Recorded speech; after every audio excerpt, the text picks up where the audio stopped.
کثیرا۔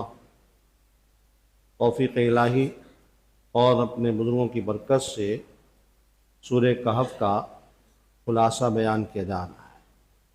سورہ کہف کے بارے میں بہت سارے فضائل احادیث مبارکہ میں آئے ہیں۔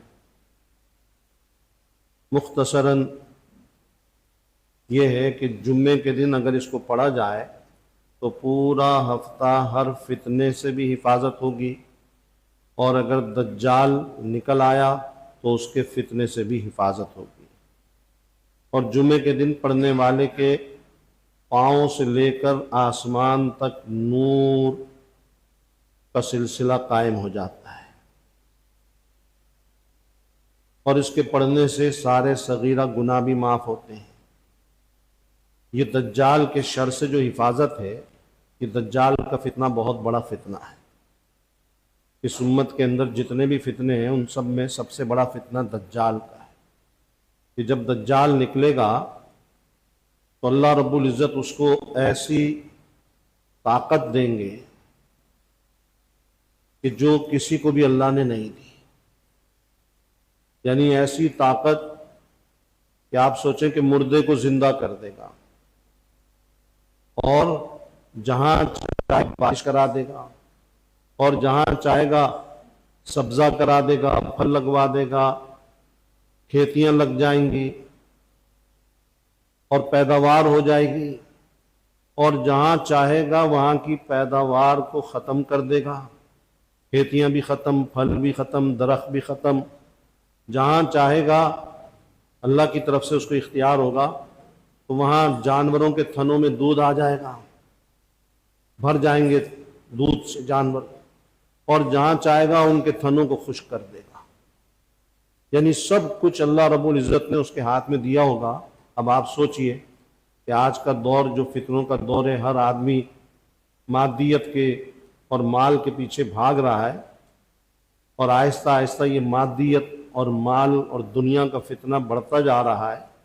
تو اگر کوئی بلائے اور یہ کہے کہ تمہارے دنیا کے اور معاشی سارے مسائل میں حل کر دوں گا، خوب خوشحالی کی زندگی ملے گی، تو اندازہ لگائیے کہ مسلمانوں میں کتنی بڑی تعداد ہے جو اس کی طرف کھنچ کے چلی جائے گی، اور کتنے تھوڑے سے لوگ ہوں گے جو پکے ایمان والے، جو تکلیفیں اٹھائیں گے، صبر کریں گے اور برداشت سے کام لیں گے اور اس کی طرف نہیں کھنچیں گے۔ بہت ہی مشکل مرحلہ ہوگا، تکلیف دہ مرحلہ ہوگا۔ اکثر مسلمان بھی کھنچ کے اس کی طرف چلے جائیں گے اور ایمان سے ہاتھ دھو بیٹھیں گے۔ اس لیے نبی کریم صلی اللہ علیہ وسلم نے اس کی نشانیاں بھی بتائیں کہ اس ایک آنکھ سے کانا ہے، پیشانی پہ لکھا ہوا ہے کافارا، صاف لکھا ہوا ہے، ہر مسلمان کو نظر آئے گا، لیکن پھر بھی مسلمان اندھے ہو جائیں گے اور اس کے اوپر ایمان لائیں گے اور اپنا ایمان برباد کریں گے۔ جو اس کے ساتھ ہو گیا، اس پہ ایمان لایا، وہ کافر ہو گیا۔ اس کے پاس جنت بھی ہوگی، دوزخ بھی ہوگی، لیکن جو اس کی جنت میں جائے گا وہ آخرت میں دوزخ میں، اور جو اس کی دوزخ میں جائے گا وہ آخرت میں جنت میں۔ اس لیے نبی کریم صلی اللہ علیہ وسلم نے فرمایا چونکہ ایمان کمزور ہوگا، لوگوں کے فتنے میں مبتلا ہونے کا اور ایمان سے ہٹ جانے کا بہت زیادہ خطرہ ہوگا۔ حضور صلی اللہ علیہ وسلم نے فرمایا کہ جب تم کو اطلاع ملے، کہیں پہ سنو کہ دجال نکل آیا ہے، تو اس کے پاس جانے کی اور اس کے قریب جانے کی کوشش مت کرنا۔ آج لوگ کہتے ہیں جی جا کے ذرا دیکھیں تو تماشا اس کا کیا کر رہا ہے، کیا شوبدے دکھا رہا ہے، جی دیکھیں ہم ذرا، دیکھنے میں کیا حرج ہے، دیکھنے میں کیا نقصان ہے۔ حضور صلی اللہ علیہ وسلم نے نہیں، بالکل قریب نہیں جانا، دیکھنے کی کوشش بھی نہیں کرنا، اس کے قریب جانے کی کوشش نہیں کرنا۔ یہ حضور صلی اللہ علیہ وسلم کا ارشاد ہے کہ جو اس کے قریب گیا اور اس کے دیکھنے کی کوشش کی وہ گیا ایمان سے۔ اپنا ایمان بچانا مشکل ہو جائے گا۔ اس لیے فرمایا کہ بالکل جہاں اس کا نام سنو وہاں سے بھاگ جاؤ اور اس سے دور رہنے کی کوشش کرو تاکہ ایمان بچ جائے۔ بہرحال اس کے دجال کے واقعات احادیث میں بہت تفصیل سے لمبے چوڑے ہیں، ابھی سنانے کا وقت نہیں۔ مختصر بات یہی ہے کہ ایک تو یہ سورہ کہف پڑھی جائے تاکہ دجال کے فتنے سے سب کی حفاظت ہو، ہر شخص، ہر مرد عورت جمعے کے دن اس کے پڑھنے کا اہتمام کرے۔ اور دوسرے، خیر ابھی تو دجال کا آنا اتنا قریب نہیں ہے، بہت دور ہے، لیکن یہ بات چلتی رہے اور ایک دوسرے کو ہم کہتے رہیں اور آگے بات پھیلتی رہے، آنے والی نسلوں تک بھی بات پہنچتی رہے کہ جب دجال کا پتہ چل جائے تو بالکل اس کے قریب نہیں جانا اور اس کی بات سننے کی، اس کو دیکھنے کی کوشش نہیں کرنا، دور بھاگنا۔ اب کہف جو ہے، اس کے اندر جو واقعہ پیش آیا کہ چند نوجوان تھے اور بادشاہ جو تھا اس زمانے کا مشرک تھا، وہ سب کو شرک پہ مجبور کرتا تھا۔ انہوں نے بادشاہ سے کہا کہ نہیں، ہم شرک نہیں کریں گے۔ بادشاہ نے دھمکی دی اور سوچنے کا موقع دیا، تو وہ شرک سے بھاگے اور جا کے ایک غار میں لیٹ گئے۔ اللہ رب العزت نے ان کو 300 سال سے زیادہ اس غار میں سلا دیا، نیند آ گئی اور سوتے رہے۔ ان کے ساتھ ایک کتا تھا، قرآن میں ذکر ہے اس کتے کا، وہ بھی ان کے ساتھ سوتا رہا۔ 300 سال سے زیادہ سوتے رہے۔ 300 سال میں 3 صدیاں گزر گئیں، پتہ نہیں کتنے حکمران گزر گئے، کتنی حکومتیں بدل گئیں۔ اس کے بعد ان کی آنکھ کھلی اور پھر وہ باہر نکلے۔ واقعات ہے، وہ اس وقت جو حکمران تھا وہ نیک صالح تھا، مسلمان تھا۔ بہرحال اللہ نے ان کے ایمان کو اس طرح بچایا کہ ان کے اوپر نیند طاری کر دی، اور اللہ نے اس 300 سال میں ان کی اور ان کے جسموں کی اور جو ان کے پاس پیسے تھے، مال تھے، سب کی حفاظت کی۔ ایسی حفاظت کی نہ ان کے جسموں کا نقصان ہوا، نہ ذرہ برابر کپڑوں کا نقصان ہوا۔ 300 سال میں کپڑے گل جاتے ہیں، ختم ہو جاتے ہیں، سب کچھ۔ چلو جسم بچا لیا، کپڑے نہیں، کپڑے بھی جو کہ تو موجود، جسم بھی موجود، جو ان کے پاس پیسے تھے وہ بھی ویسے ہی موجود۔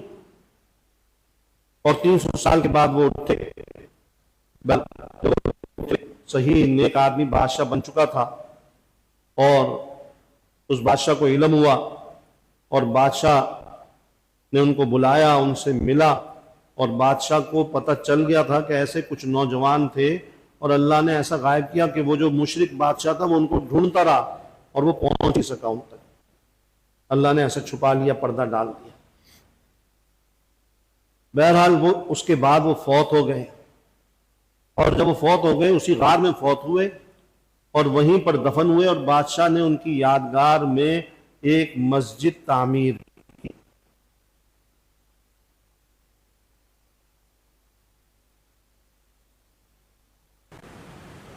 مختلف روایتیں ہیں، ایک روایت یہ بھی ہے کہ جو غار والے نوجوان تھے، انتقال ہوا حضور صلی اللہ علیہ وسلم کی پیدائش سے 20 سال پہلے، اور آج بھی وہ غار موجود ہے اور وہاں ان کی قبریں ہیں اردن کے علاقے میں۔ اور اصحاب الکہف، کہف کہتے ہیں غار کو، اور ان کو اصحاب الرقیم بھی اللہ نے کہا۔ رقیم کسے کہتے ہیں؟ جو کتبہ لکھا ہوا ہوتا ہے تختی کے اوپر اور قبر کے سرہانے لگایا جاتا ہے، اسے رقیم کہتے ہیں۔ تو ان کو اصحاب الرقیم بھی کہا، چونکہ انتقال کے بعد جب ان کی قبر بنائی گئی تو ان کے سرہانے کتبے لکھوائے تھے۔ اور اللہ نے اپنی قدرت کا بیان فرمایا کہ دیکھو اللہ کو ایسی قدرت ہے کہ اللہ تعالیٰ جب کسی کو بچانا چاہے تو اس طرح بچا سکتا ہے، سب کچھ اس کے ہاتھ میں، اس کے قبضے قدرت میں ہے۔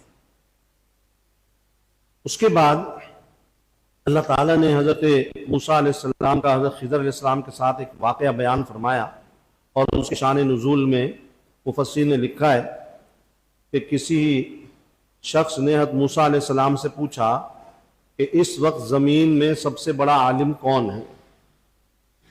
حضرت موسیٰ علیہ السلام اس زمانے کے پیغمبر تھے، سب سے زیادہ علم پیغمبر کے پاس ہی ہوتا ہے۔ تو انہوں نے کہا میں ہوں، اور اس میں کوئی جھوٹ نہیں تھی، کوئی بات غلط نہیں تھی، کوئی مبالغہ آمیزی نہیں تھی، لیکن اللہ کو یہ جملہ پسند نہیں تھا۔ تو اللہ رب العزت نے ان کو یہ تعلیم دی اور یہ کہا کہ دیکھو ایسا جواب نہیں دینا چاہیے تھا، صحیح جواب یہ تھا کہ اللہ کو معلوم ہے، مجھے نہیں پتا۔ اب تم نے یہ کہا ہے تو ہم تم کو بتانا چاہتے ہیں کہ دنیا میں ایسے بھی علم ہیں اور ایسے بھی علم کے گوشے ہیں جن سے حضرت موسیٰ علیہ السلام کو اللہ نے کہا تم بھی ناواقف ہو، اور ان سے ہم تم کو روشناس کرانا چاہتے ہیں تاکہ تم کو پتہ چلے کہ ایسا بھی علم ہے جس کا تمہیں کچھ بھی نہیں پتا۔ اور وہ علم تھا حضرت خضر علیہ السلام کے پاس، علم تکوینی۔ اللہ نے فرمایا کہ جاؤ، جہاں دو دریا مل جاتے ہیں وہاں پہ پہنچنا، اور ایک مچھلی ساتھ رکھو، جہاں مچھلی گم ہو جائے گی تمہاری گر کر، وہیں پر خضر علیہ السلام ملیں گے۔ انہوں نے اپنے شاگرد حضرت یوشع کو بھی لے لیا جو بعد میں پیغمبر بن گئے تھے ان کے بعد، اور ان کو بتا دیا کہ دیکھو یہ مچھلی ہے، ساتھ خیال رکھنا۔ حضرت موسیٰ علیہ السلام تھک کے سو گئے، جاگ رہے تھے، وہ مچھلی نکلی اور گم ہو گئی۔ لیکن جب موسیٰ علیہ السلام اٹھے تو حضرت یوشع بھول گئے اور چل پڑے، آگے سفر شروع کر دیا۔ جب آگے پہنچے، ایک جگہ ناشتہ کرنے کے لیے رکے، اب ان کو یاد آیا اچھا جہاں سے ہم چلے تھے وہاں تو مچھلی گم ہو گئی، میں آپ کو بتانا بھول گیا، میرے دماغ سے نکل گیا۔ کہا چلو واپس وہیں پہ چلو، وہاں پہ خضر علیہ السلام ملیں گے۔ واپس وہیں پہ گئے اور وہاں پہ حضرت خضر علیہ السلام سے ملاقات ہوئی۔ تو اللہ کے حکم کے مطابق حضرت موسیٰ علیہ السلام درخواست کی کہ آپ اپنے ساتھ مجھے رہنے کی اجازت دے دیں تاکہ میں بھی جو اللہ نے آپ کو علم دیا اس میں سے میں کچھ سیکھ لوں، آپ مجھے کچھ سکھا دیں۔ حضرت خضر علیہ السلام یہ پیغمبر ہیں یا نہیں، اس کے اندر دونوں اقوال ہیں مفسرین کے، محدثین کے، علماء کے۔ بہت سے محدثین اور علماء کی رائے کہ وہ پیغمبر، اور بہت سے حضرات کی رائے یہ کہ پیغمبر نہیں۔ بہرحال اس میں کوئی اختلاف کرنے کی، لڑنے جھگڑنے کی ضرورت ہی نہیں۔ کوئی ان محدثین اور علماء کی رائے کو بہتر سمجھتا ہے پیغمبر کہہ دے تو کوئی برائی کی بات نہیں ہے اور کوئی اعتراض کی بات نہیں، اور کوئی دوسرے حضرات کی رائے کو بہتر سمجھتا ہے پیغمبر نہ کہے تب بھی کوئی لڑائی جھگڑے کی بات نہیں اور اس پہ اعتراض کرنا غلط ہے۔ دونوں قول صحیح ہیں۔ تو حضرت خضر علیہ السلام نے کہا کہ دیکھو تم میرے ساتھ نہیں چل سکو گے، صبر نہیں کر سکو گے، اس لیے مشکل ہوگا۔ حضرت موسیٰ علیہ السلام نے کہا نہیں، آپ اجازت دے دیں، میں صبر کروں گا، کیونکہ جو واقعہ جو پیش آیا نا، واقعہ سنانا مقصود نہیں، اس سے کچھ باتیں حاصل ہوتے ہیں، وہ سمجھنا مقصود ہے۔ میں نے کہا ٹھیک ہے، آپ سوال نہیں کیجئے گا جب تک میں خود نہ بتاؤں، اگر آپ نے سوال کیا تو پھر میرا اور آپ کا راستہ الگ، پھر میں آپ کے ساتھ نہیں چل سکتا، پھر آپ الگ ہو جائیے گا۔ اور موسیٰ علیہ السلام نے وعدہ کر لیا، چل پڑے، ایک کشتی میں بیٹھے اور کشتی نے سوراخ کر دیا۔ اب حضرت موسیٰ علیہ السلام سے تو برداشت نہیں ہوا کہ یہ کیا بات ہے، وہ کشتی میں لے کے جا رہا ہے، آپ اس کی کشتی کو نقصان پہنچا رہے ہیں بلا وجہ، آپ کیا کیا؟ تو خضر علیہ السلام نے کہا دیکھو میں نے پہلے ہی کہا تھا صبر نہیں کر سکو گے تم، فوراً تم نے سوال کر دیا، بے صبرے ہو۔ معذرت کی حضرت موسیٰ علیہ السلام نے، ٹھیک ہے مجھے ایک موقع اور دیں۔ آگے چلے تو وہاں پر ایک بچہ تھا، اس کو حضرت خضر علیہ السلام نے قتل کر دیا۔ قتل تو بہت بڑا گناہ ہے، موسیٰ علیہ السلام سے کہاں برداشت ہوتا۔ اچھا آپ نے تو اتنا بڑا جرم کر لیا، بچے کو قتل کر دیا۔ انہوں نے کہا دیکھو میں تمہیں کہہ چکا تھا صبر نہیں کرو گے۔ انہوں نے کہا بس آخری دفعہ مہلت دے دیں، آئندہ سوال کروں تو بس آپ مجھے پھر میرا راستہ الگ کر دیے گا، مجھے الگ جدا کر دیے گا۔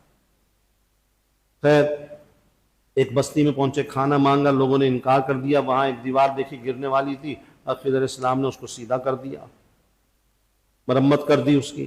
موسیٰ علیہ السلام نے کہا لو وہ ایسے بے مروت لوگ ہیں، ہم مسافر کھانا مانگ رہے ہیں، کھانا نہیں دے رہے، آپ ان سے کچھ اجرت طے کر لیتے، کچھ ان سے کرایہ لے لیتے، جو آپ نے ان کی دیوار کو صحیح کیا۔ بس خضر علیہ السلام نے کہا بس جدائی کا وقت آ گیا، تم سے نہیں برداشت ہو سکتا، تمہارا راستہ الگ میرا راستہ الگ۔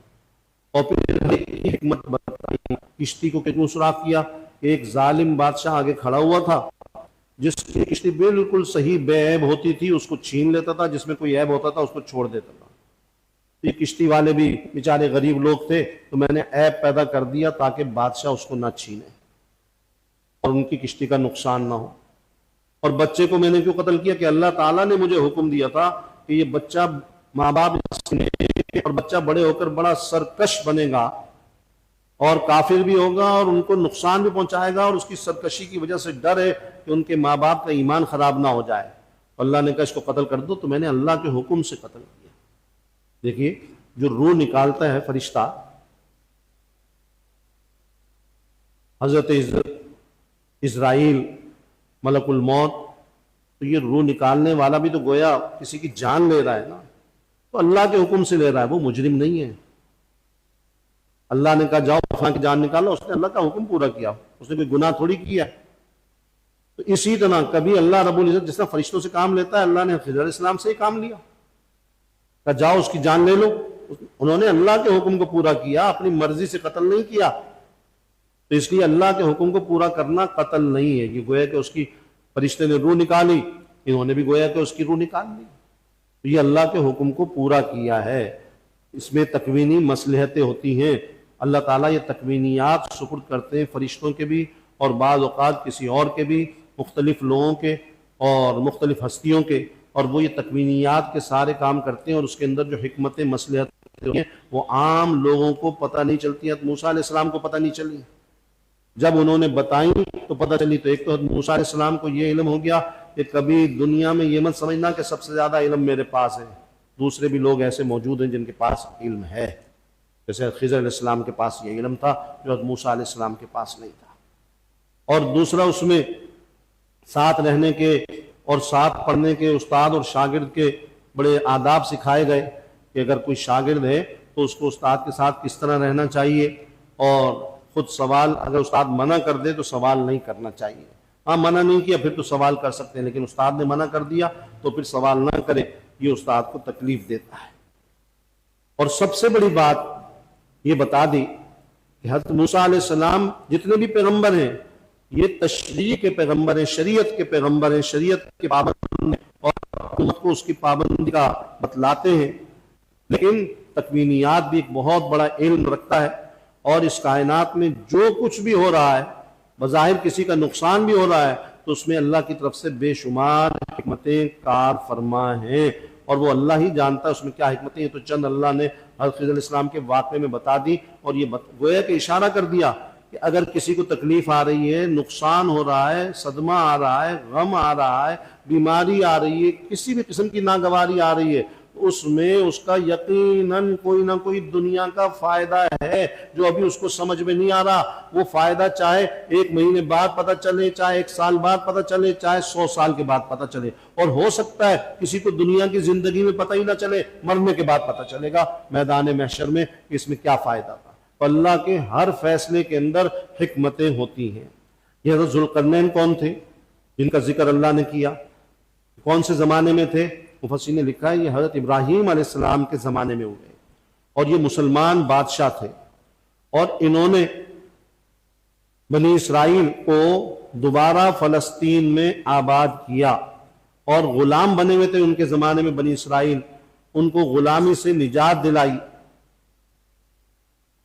اور انہوں نے جو سفر کیے مشرق کی طرف، مغرب کی طرف، اور پھر تیسری طرف جب سفر کیا تو اس میں ایک ایسی قوم تھی جس کی زبان عجیب و غریب تھی، وہ نہیں سمجھتے تھے، تو روایات میں یہ بھی لکھا ہے کہ ان کے ایک سفر میں حضرت خضر بھی ان کے ساتھ تھے، اور لوگوں نے یاجوج ماجوج کی شکایت کی۔ یہ یاجوج ماجوج یاد رکھیے جنات نہیں ہیں، یہ انسان ہی کی اولاد ہے، اور بنی نوع انسان میں سے ہیں، بشر میں سے ہیں، لیکن اللہ نے ایسے قوم بنائی ہے جو بالکل جنگلی، وحشی،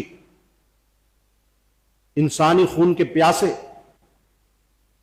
بہت ہی بالکل نہ تہذیب تمدن کچھ نہیں جانتی، ایسی قوم ہے، اور ان کی تعداد اتنی عام انسانوں کی بنسبت روایات میں آتا ہے 1 اور 10 کا تناسب ہے، اتنی تعداد ہے، بہت بڑی تعداد میں۔ تو حضرت ابراہیم کے زمانے میں ذوالقرنین جو بادشاہ ہوئے، جب لوگوں نے شکایت کی تو انہوں نے وہاں پر ایک دھات کی اس میں پگھلا کر ڈال کر دیوار قائم کر دی کہ یاجوج ماجوج نکل کے آتے تھے، لوگوں کو نقصان پہنچاتے تھے، اور دیوار قائم ہو گئی، یاجوج ماجوج اب نکل کے نہیں آ سکتے۔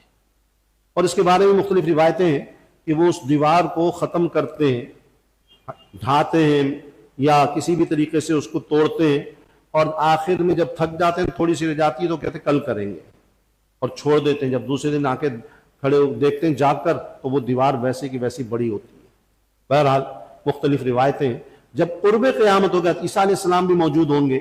عیسیٰ علیہ السلام کے سامنے وہ نکل آئیں گے اور وہ کہیں گے انشاءاللہ کل کریں گے تو دیوار اتنی کی اتنی رہے گی. پھر وہ دوسرے دن سارے کے سارے نکل آئیں گے اور پھر انسانوں کو بھی نقصان پہنچائیں گے, ساری دنیا کا پانی پی جائیں گے, جانوروں کو ختم کر دیں گے, بڑا نقصان ہوگا. پھر عیسیٰ علیہ السلام کی دعا سے وہ تباہ ہو جائیں گے, مر جائیں گے, اور پھر اللہ تعالیٰ زمین سے بھی ان کو ختم کر دے گا, بارش برسا کے ان کو زمین کو پاک صاف کر دے گا, ان کا تعفن سب کچھ ختم کر دے گا. اس کے لمبے چوڑے واقعات ہیں. تو ان کی جو دیوار بنائی ہے وہ ذوالقرنین بادشاہ نے بنائی ہے.